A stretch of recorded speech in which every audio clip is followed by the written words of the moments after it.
Agora, na Prefeitura de São Paulo, eu vivi uma situação muito inusitada, que foi o período 13-16. Não foi uma situação típica. E eu penso que muita gente tem a lembrança do Fernando Haddad desse período, que era um petista, prefeito da maior cidade do país, que estava sob cerco, vamos dizer assim. E era muito difícil ali, o convívio ali era muito difícil, a cidade muito tensionada, os meios de comunicação muito tensionados, a ideologização das pautas. Então, pô, eu ficava horrorizado de ver, assim, pô, de repente, pô, vamos fazer um plano cicloviário. Aí o cara, absurdo, coisa de comunista, vamos fazer faixas de ônibus, vamos fazer o carnaval de rua, vamos fazer a Paulista aberta. Tudo virou ideologia. Aí eu acho que foi um momento mais difícil da minha vida pública, óbvio, né? Muito tenso mesmo, e obviamente que depois da reeleição da presidenta Dilma, a tensão foi lá para cima. E o processo de impeachment, na verdade, foi do dia que ela foi reeleita até a saída dela do Palácio do Planalto. Ela não teve sossego depois da reeleição. A tensão com o Eduardo Cunha, Congresso, a virada de chave que ela deu na economia, perda de base, foi, enfim, todo mundo conhece a história. Foram anos muito acelerados aqueles, né? Eu estava numa posição muito inusitada, né? Eu era, enfim, prefeito da maior cidade do país, uma vitrine, né, do PT, a presidenta naquela situação terrível, e eu com uma reeleição à vista impossível, né? Eu falava, poxa, não tenho como me apresentar e vou ter que me apresentar, porque quem é que vai defender a minha... Então foi um momento... Então eu acho que muita gente me toma um pouco por aquele período. Mas depois veio a eleição de 18, veio a eleição de 22, e agora na Fazenda, Lula presidente, o país tentando voltar à normalidade institucional, e eu penso que o Fernando Haddad do MEC está mais presente do que o Fernando Haddad da Prefeitura. O senhor não vamos perder de vista a questão do Valfrido, sobre aquilo que eu chamo os mercados, né? Os mercados, parece que é um ente, né?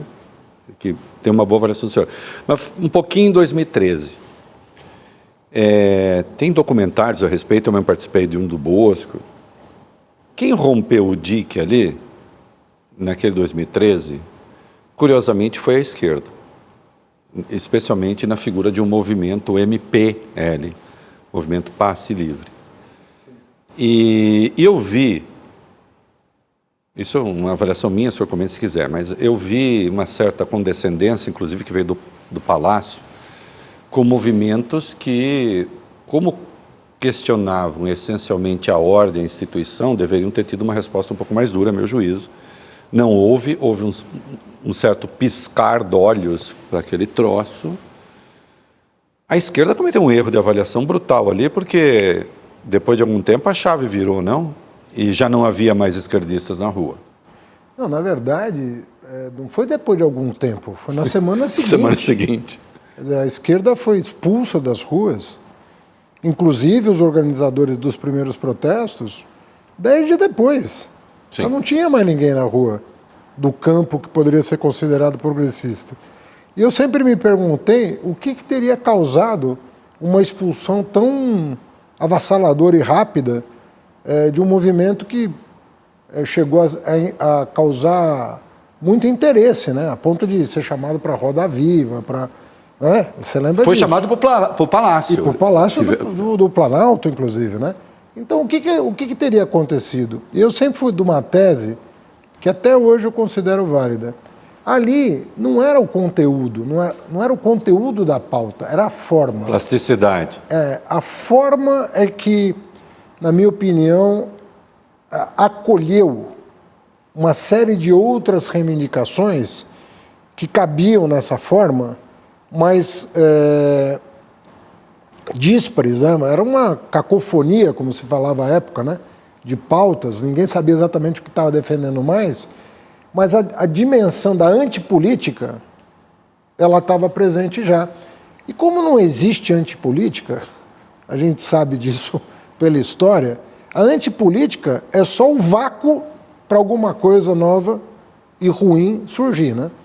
É isso que é a antipolítica, é o vácuo artificial para emergência. Eu me lembro do senhor ao lado do então governador Geraldo Alckmin, vice-presidente, os dois sendo constrangidos por uma mesma coisa que ninguém sabia e você sabe, direito, Reinaldo, que era. Eu conto até em artigo que eu fiz questão de ir ao Palácio dos Bandeirantes. Lembro. E ele ficou impressionado com esse gesto e chegou a me perguntar: você quer anunciar ao meu lado? Eu falei: eu quero, porque nós estamos vivendo um problema institucional. Nós não sabemos qual vai ser o desdobramento dessa questão do ponto de vista institucional. Então, nós estarmos juntos sinaliza que nós vamos preservar o campo da institucionalidade, porque isso que está nas ruas não entende essa lógica da institucionalidade. Isso. E aí foi quando eu me aproximei do Alckmin pessoalmente, já era conhecido por amigos comuns, mas a gente se aproxima e foi, na minha opinião, um ingrediente fundamental para a aproximação dele do presidente. Nós encontramos aqui em 2013, naquele ano terrível, a semente do Alckmin, vice de Lula depois, Com porque certeza. o senhor participou dessa conversa. Eu diria semente, né? de muita coisa, porque hoje alguns livros que tratam, por exemplo, de um manual clássico de um golpe de Estado, inserem eventos como aqueles, cujo germe a gente não sabe até hoje muito bem qual é, né? Que trouxe gente de matizes diferentes para a rua para praticar violência e, eventualmente, crimes que a gente não tinha visto. Até então, né? Talvez nunca. Mas acho que tem uma lição, né? Todo ataque à instituição será sempre um ataque à instituição democrática, será sempre um ataque contra os progressistas e contra a democracia. Eu tenho muito problema com essa questão da antipolítica, porque Eu também. ela é falsa. Claro, isso não existe. Ela é sempre falsa. Ela é antessala, conforme eu disse, ela cria um vácuo para alguma coisa que que é indefensável surgir. No fundo é isso. Uma coisa indefensável surgir. Então, falou em antipolítica, não é só a questão da violência, é a questão do que ela está preparando, do bote que ela está preparando. E eu vi ali da minha janela, né? Aquilo brotar e eu falava, isso não vai dar coisa boa. Não, eu via mesmo a época muito mais atritado com o PT, e eu lembro que até colegas de direita, conservadores, diziam, deixa aí, é a Dilma que está se danando, é o Haddad que está se danando. Eles, bom, primeiro é mentira, é a Dilma, é o Alckmin, é o Haddad e tal. E, na verdade, todos estamos nos danando, porque eu não sei o que vem depois.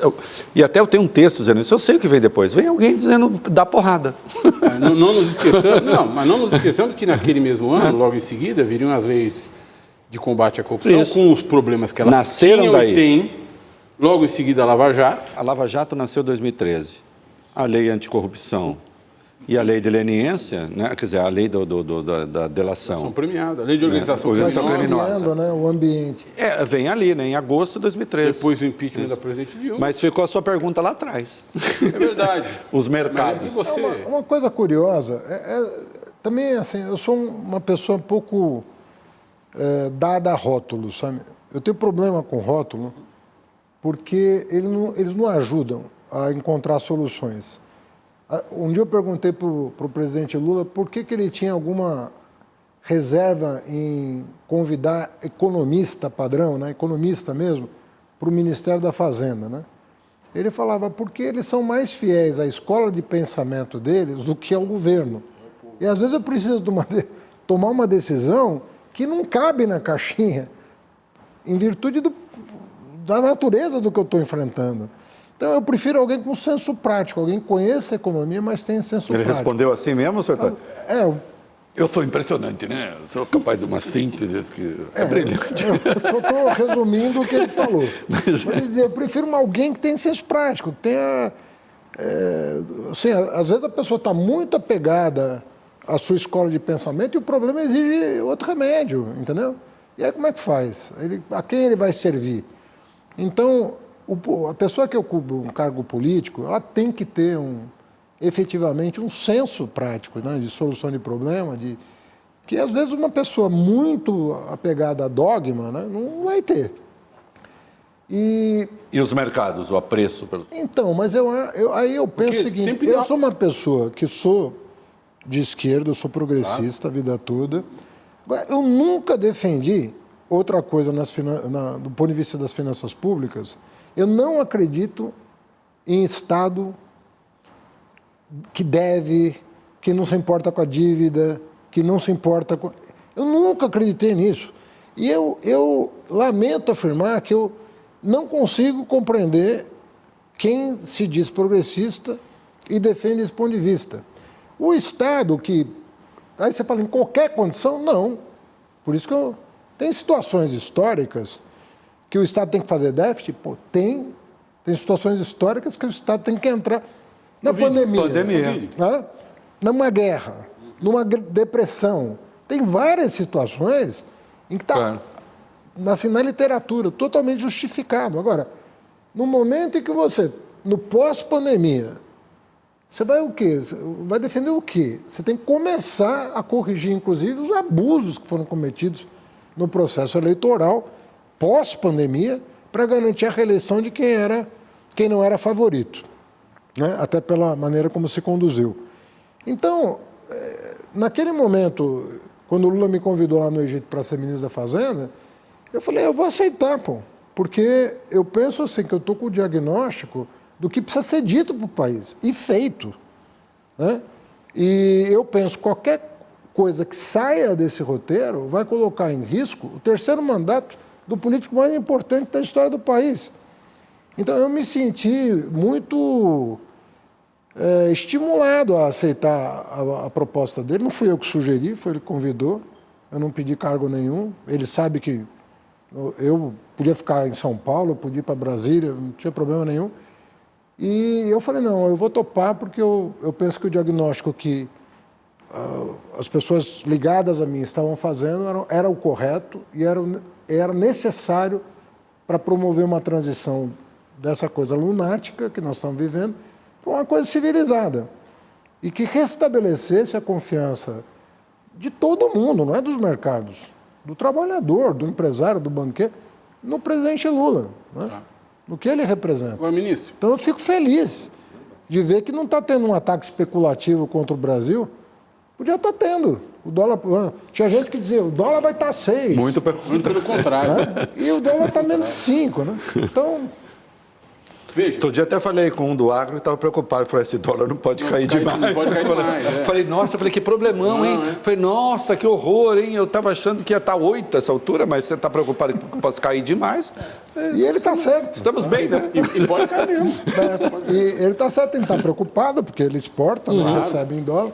Recebe em real. Não, sei, mas eu estou dizendo, para quem tinha preocupação com explodir, né? Agora a preocupação é reversa. Mas assim, é muito importante para uma figura histórica como o presidente Lula, tá 7 meses depois, né, da posse, em condições de dialogar com a sociedade e escolher um caminho compartilhado e alvissareiro para o país, próspero. Aliás, fazer essa entrevista sexta-noite, Walfried, desculpa, fazer essa entrevista sexta-noite, teve a cerimônia do PAC hoje, e o Lula fez ali um discurso, que é discurso... Pode me xingar, puxa saco, agora virou lulista, virou petista. Inclusive foi o ministro que assinou minha ficha. O cara fez discurso estadista. E sem medo de nominar, disse, o Lira está aqui. O Lira está aqui. Ele é nosso adversário desde que o PT nasceu. Né? O Lira nem tinha nascido direito ainda, mas o pai do Lira já era adversário. Né? Só que eu preciso mais dele do que ele de mim. Então, para de vaiar. Ele é nosso convidado. É nosso convidado. Para de vaiar o Caiado, ele também é nosso convidado. Até porque ele falou assim, eu vou para Goiás, eu não quero ser vaiado. Até porque ele vai mesmo, vai ter o evento do agro. É isso. Lá em Goiás. É constrangedor. Está no serviço do país. Isso é coisa de estadista, né? Coisa de muambeiro, de bucaneiro. Entende?